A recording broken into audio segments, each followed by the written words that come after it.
Hello, everyone, to our POP listeners. Welcome to another episode of Presenting Our Presence.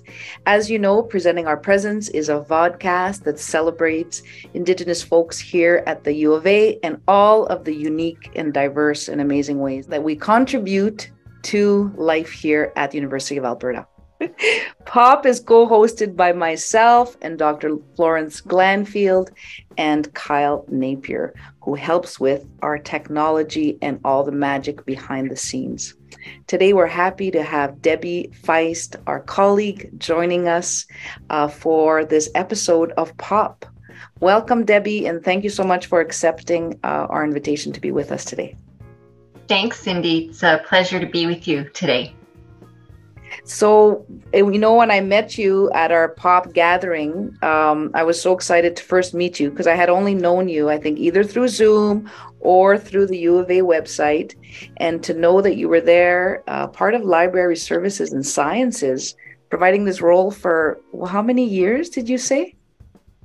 Well, I've been in my current role for almost, like a couple years here, coming up in September, but I've been with the library officially since September of 2010. So yeah, going on 13 years this fall and somehow involved in library land here.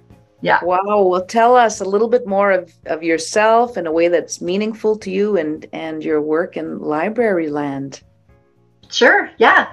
I'm really happy to be a librarian here at the University of Alberta. And so I guess I definitely see myself, number one, as a librarian, and I'll get to talk a lot about that. And you and our listeners are going to hear a lot about libraries and what we're doing.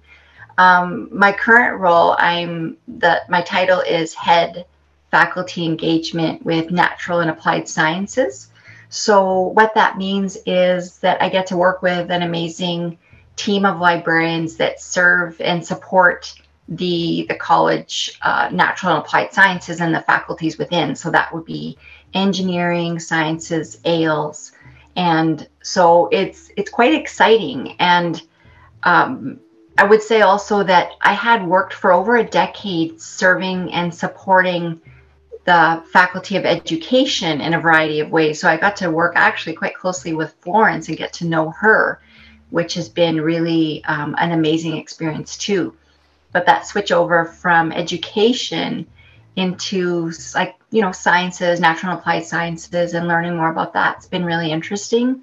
And I guess I can sort of let my inner geek out as well when I get to attend, things related to sciences, engineering, etc. It's been exciting. Yeah.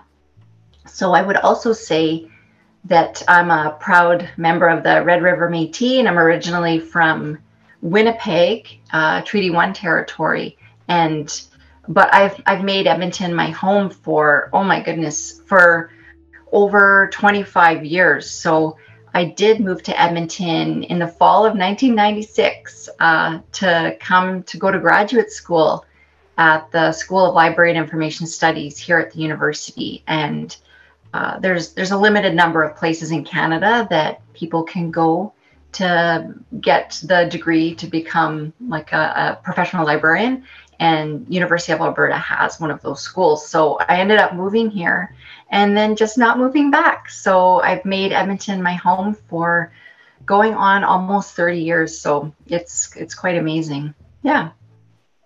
That's incredible. When I think about, as I was thinking about our conversation today, I was like, library sciences. I know I get excited when I go into a library, but there's a whole world behind libraries that makes libraries, and thinking about library as a science and as a professional career as well. And you wouldn't think about that always when you're just walking into a library. Can you take us in the back rooms of what what are the characteristics or the skill sets you learn in this career of library sciences? Absolutely. Librarianship has been a fantastic career, and I really would say it's the people that really make it. And and not just librarianship, but all of my colleagues that work amongst us within the library, both those like frontline services people that you would see, and all my colleagues that work in those public facing, and then all of the background people that work there too. So, but as far as like characteristics and things like that, I would say the people that I get to work with, the most interesting thing is I'd say most of them have a really interesting backstory or how they got into libraries. So, excuse me, libraries are not often people's first career choice, and they often kind of fall into it through a variety of means. You know, you meet somebody, or you really like research, or you like helping people, and you like learning about interesting things, or, you know, you enjoy trivia, who knows what.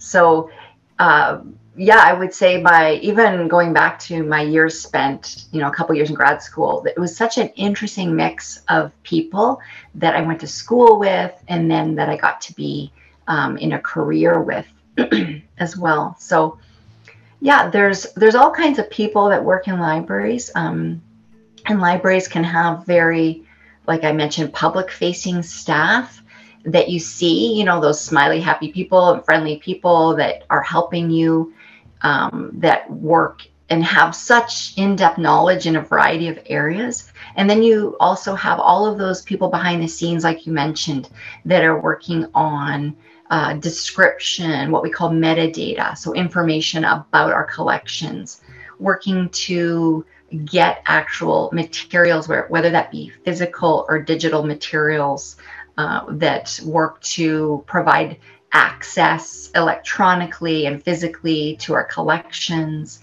that maintain our spaces and make plans for new spaces, administrative people that work with, of course, library staff, but also other, you know, colleagues across the system, whether it be facilities or with the academics. Of course, the librarians that I work most closely with, and that my experience in the past has been really interesting work with usually departments and faculties. So for example, you know, engineering has multiple departments within that. And so librarians are associated with those areas, and they get to work one-on-one with faculty members, students, grad students, and really learn a lot about the discipline in the field. So yeah, it's been a really interesting career choice. And again, if anyone ever wants to contact me or anyone else within the library system, we're very open to talking about libraries as careers. Yeah. That's great. Well, you know, it's like I just worked on a project on a scoping review over the last 20 years, and one of the reviewers says, "Did you work with your library and the librarian?" I was like, "No, I wouldn't have even considered that this would be one of the roles where we can access and work with library services and sciences." So good to know, right? Like, and this is what, you know, POP will be today, making visible what's possible, and also when it comes to Indigenous specific research. But before that, what you said that sometimes you just fall into this career. What was your inspiration? Like, what inspired your work in library services? Yeah, actually, it's probably fairly common, but I was doing a degree. So my undergraduate degree is in education, and I was focusing on high school, you know, sort of level. But my real interest was in history. So I wanted to be a social studies teacher. So I was really interested in taking a lot of courses in Canadian history, and that would lead me to sort of a career potentially in sort of K-12 or upper senior high kind of teaching. And so I had taken a lot of courses with one particular professor, and this was at the University of Manitoba. And I just kept taking all these courses, and eventually there was no more courses. He was my favorite prof, and he just kind of took me aside one day and said, "You know, I see your real interest in this, and you always are doing really interesting archival work for your papers," because it was like upper undergraduate levels, "and maybe you should consider a career in archival studies." And I have to admit, at that point, I was completely unaware of any work in that field. Like, I had worked in archives and used them, but I hadn't considered it as a career. And I was like, interesting. So then I started looking at archives and the schooling that would be involved. And at that time, well, still now, the University of Manitoba had several courses at a graduate level related to archival management and studies, but nothing that would lead to a degree. So I started looking around, and then I thought, oh, University of British Columbia has a program, and this area has a program. And then I got to talking with some people sort of in those fields, and they were saying, at that time, sort of in the mid to late 90s, the job prospects weren't fabulous. And I started learning about library and information studies as well. And in terms of just the sheer numbers, I was thinking to myself, well, there's a lot more libraries than there are archives, and I would still get to work with a lot of these types of materials. So I just, looked into it and decided to make libraries a career choice. And it's been fabulous ever since. Sounds like a dynamic career to be part of, right? Because when you think about library, there's knowledge and then all the knowledge systems. And now there's this whole new movement, or growing movement, I guess, in terms of Indigenous librarianship, right? Indigenous librarianship. And that's kind of, in your experience, I'd imagine that's bringing a whole other way of thinking, or a whole way of reimagining relationship to knowledge, or even these spaces, and maybe even research itself. Absolutely. And, like you said, there's that growing field of, and it's really coming to like fruition, particularly at the University of Alberta for our experience lately, in terms of promoting librarianship as a career amongst, Indigenous colleagues or would-be students at the library school here, and also promoting librarianship as a career. So we do have several programs that focus on this. We have an internship program, and what that does is it has and it's been fantastic. We've had such great colleagues, and we currently have amazing Indigenous interns right now, Amanda and Michaela, and they work for the library while they're going to university for their 2-year program in library and information studies. And it's an amazing program. And we also have an Indigenous residency program where we have a newly graduated librarian from some library schools in Canada. It oftentimes is, local, that can come in and work for us as well. So we've had really great success, and we want to build on that as well. But Indigenous librarianship does focus on so many areas, in the sense where working with Indigenous and non-Indigenous colleagues, of course, and Indigenous and non-Indigenous research methodologies too, and learning about that, and the really multi and sort of interdisciplinary areas that are Indigenous-led research. And in terms of learning more about and really promoting both Indigenous ways of knowing, Indigenous research methods, traditional knowledge, and encouraging that way of sort of thinking and knowing as we work with both Indigenous but also non-Indigenous researchers, as we find that more and more they're interested to learn that and sort of engage with it. So it's been a real growth area, I'd say, within librarianship, particularly in what we would call Turtle Island, but also in the, say, Australia, New Zealand, and Pacific Island nations. The Indigenous librarianship is really a growth and sort of growing from those. So we're learning a lot from our colleagues in those areas about Indigenous librarianship and what that means and what it can look like.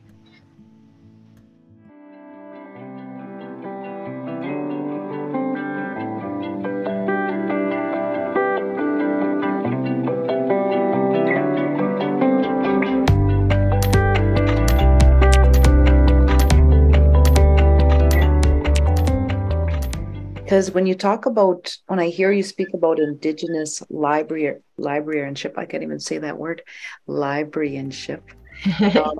It's like, is it like a whole other way of thinking about library sciences? Is it like, what does it aim to do or disrupt or address in your experience? Because you would have seen and lived through the different changes, right? From when you started to now, this emergence of thinking about library land from a whole other perspective. I'm imagining, that's what's part of what's occurring. Yeah, and you mentioned that word disrupt, and I would say that that would definitely be a good word to describe what a lot of myself somewhat, but also my colleagues that are Indigenous librarians, in terms of what sort of a goal end is, in the sense where disruption for like education, disruption for inclusion, and definitely the role of being an advocate of Indigenous peoples and researchers in a very traditional and academic and very sort of westernized world that we exist in sort of the academy. So bringing in just different ways of doing things, and I would say a lot of patience. So many things I find within the academic world, traditionally people want to just rush through many processes and activities because there's that end goal in mind. You finish a project, you got the report, whatnot. Which, I get it. We have to have a sort of a product at the end of things. But I would say an approach from sort of an Indigenous librarianship way, in terms of working with the community, working with our colleagues, is hopefully that being able to sort of slow down, let's build relationships. I often tell people, it's a long game. We're working on a long game. We're working on building those relationships within the community, within our own colleagues, and somehow encouraging people to be willing to take that time to get to know each other first, in a social way as well, and extend that relationship beyond just what one would traditionally think is sort of the project timeline. So that's one of the sort of concrete ways in which I see sort of a role of an Indigenous librarian within, a project team, or sort of a work unit within. So very specifically that, yeah. So the approach becomes what's kind of challenging, like you said, a traditional model. Do you have like an example that you can share that kind of could help myself and our listeners to actually see through that different lens of Indigenous librarianship, and how it's emerging and kind of really transforming spaces, and even the approach within libraries, or as a researcher or as a student coming through? Something specific as an example. And I've got, I'll let you see if you have something specific, and if not, I can throw out some examples in my own experience that have been new as a result of people like you being in the library, and your interns that I've had a chance to work with. I'm like, oh, this is a whole new experience. This is opening a whole new world to me in working with libraries. Yeah, well, one thing that comes to mind, being sort of a concrete thing that's actually happening, is there's a group of people in libraries here, but also across like North America, across internationally, Canada, beyond, in the US, that are working on what we're calling decolonizing description. And so what that is, it's working within and being sort of, like you said, disruptive within the system, the traditional system. In this case, is that description system or metadata. So it's like how an item is described within our very traditional systems. So like, for example, people think of libraries, they think of like, you know, the Dewey Decimal System, like public libraries, or in our case, within the University of Alberta and in academic world, we use something called Library of Congress. And within that, we have like a system of description called Library of Congress subject headings. And so there is a growing and sort of really vibrant movement to take that way that Indigenous peoples, their religions, their spirituality, their histories, their currency, and change that and make it very inclusive and respectful in ways that they themselves would describe themselves. So using terminology. So like a specific example is within this very, you know, historic, archaic system, traditionally they would use the term something like, let's say, you know, Cree folklore to describe like someone's spirituality or religion. And so, you know, there's a movement and to add in terminology that would be more so inclusive, like religion, spirituality, rather than folklore. Like this isn't a folk tale here. This is people's lives and the way that they see themselves. Also including terminology and different variations of that in which the community themselves would describe themselves. So, you know, different spellings and things like that of their own names, community names. But also there's sometimes harmful ways of describing, you know, traditionally Indigenous peoples. So removing the possibility for harm that can do in terms of the way that material is sort of described and how somebody might actually find materials in the you know, library system, right? When they search for stuff, how they would actually find that, and then they themselves would feel potentially some harm. So the whole point there is respect, inclusion, and you know, harm reduction there too. So that's one specific way. And there's all kinds of people that are working on that within our library system behind the scenes. And it's a real movement, and they're having real success in terms of actually changing this Library of Congress subject headings. And, you know, Library of Congress it's a real place in Washington, D.C., and they're able to change policy. So it's like can start as something small, but it can grow and grow and grow to actually make real changes that will make Indigenous peoples feel more welcomed in our spaces, whether it's like, you know, a physical space where we can make changes, but also a digital space too.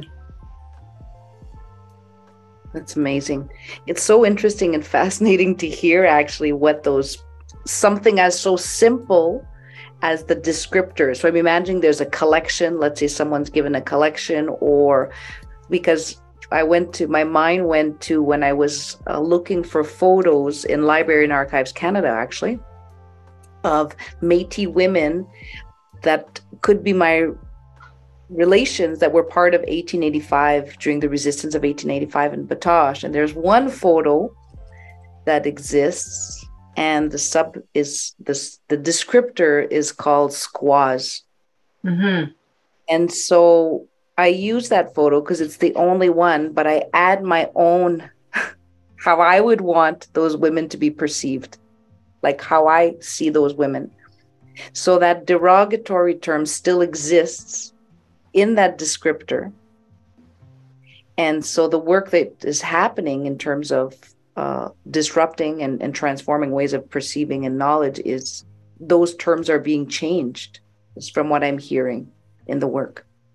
Yeah, absolutely. And your example is a perfect example of libraries, you know, taking some action there. And it is slow going. I'm not going to sugarcoat it. It is slow going, but it is happening.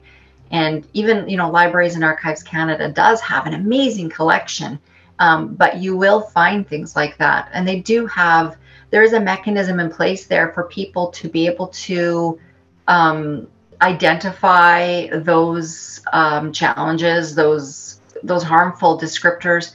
But not only that, sometimes there's even people that say, you know, that's my great uncle.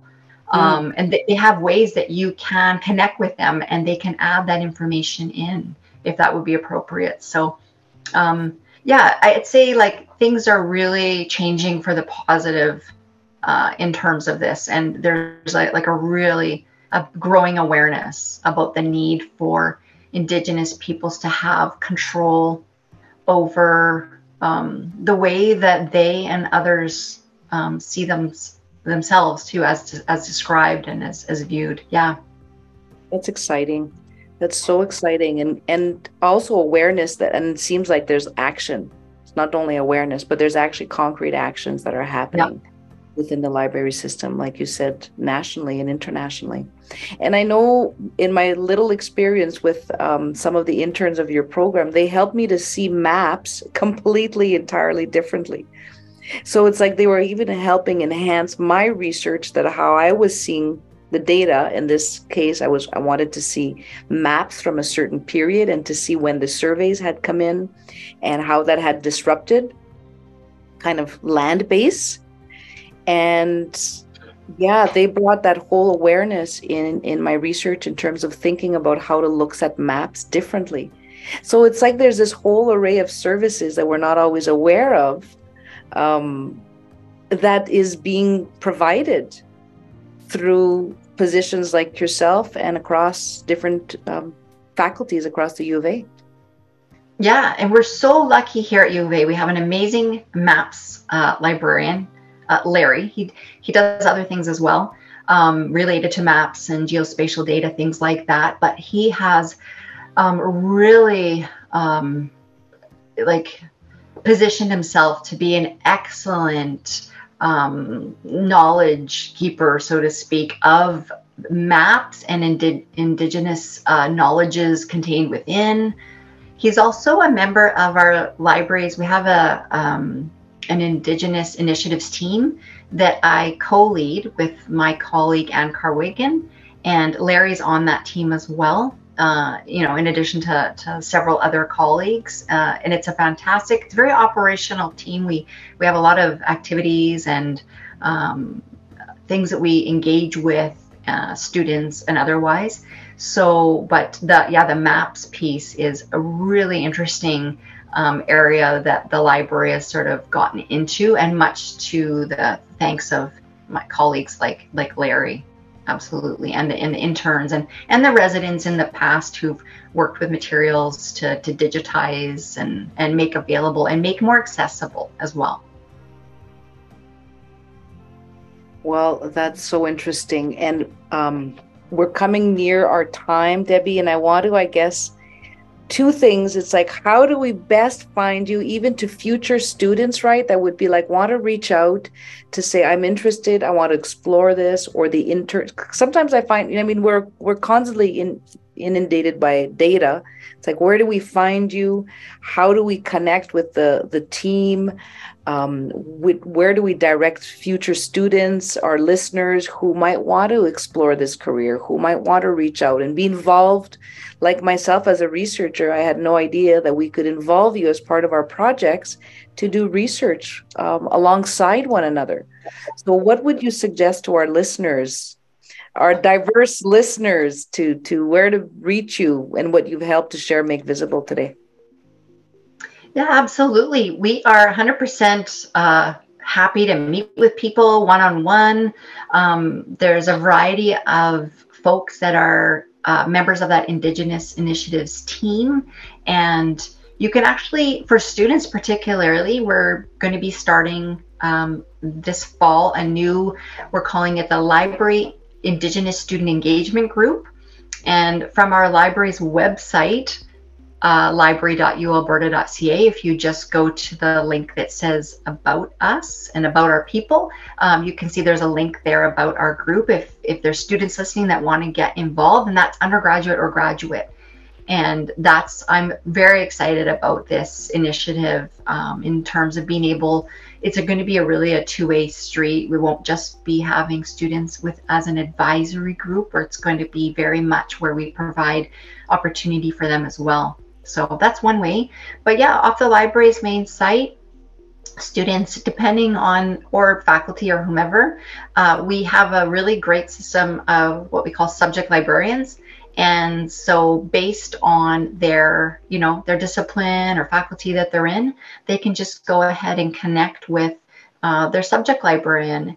And the subject librarians often do connect with members of our Indigenous Initiatives team to bring us in, ask for help. Maybe there's a faculty member who wants to sort of, digitize something, or wants to go ahead and learn more about research data management or something like that.